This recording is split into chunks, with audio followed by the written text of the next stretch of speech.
he spoke, women came from their houses, dropped to their knees, and whispered, "Padre." "Forgive them," said the priest. "These simple people have not read the Constitution." Oh, Father Salinas, good to see you.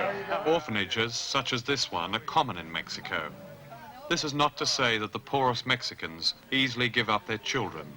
They are by instinct family people and deeply caring.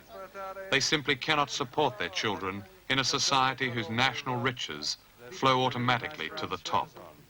This year, Mexico's growth rate will exceed 10%, thanks to oil.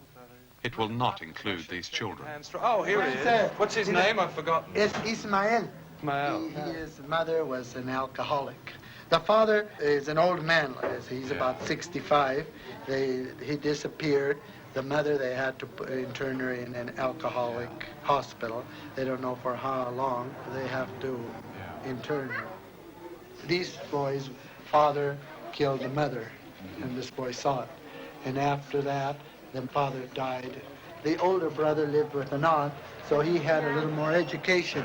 But the little boy, this little boy, has never been to one day of schooling. He doesn't know how to read, doesn't know how to write. He's still very affected by... Oh, very much. By very much. And he his mother fights. killed. Yeah, I think that affected him as a little. And he fights continuously. I mean, he should be a boxer because he's always fighting with all of them.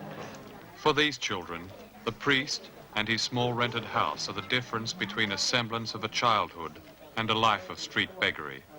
To pay the rent, the priest himself discreetly begs donations from tourists.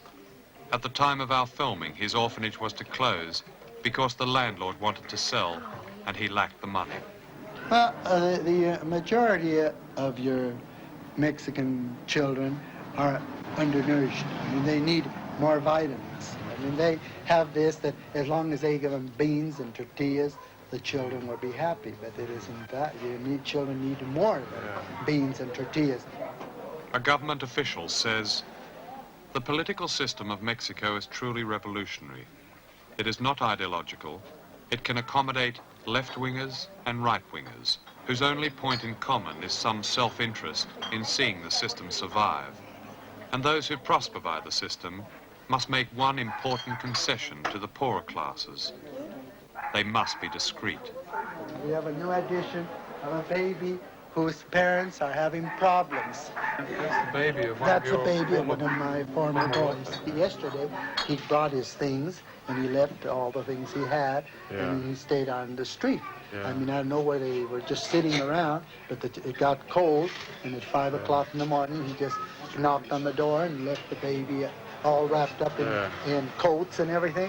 When I got up, I saw his things there, and I saw, did Miguel Angel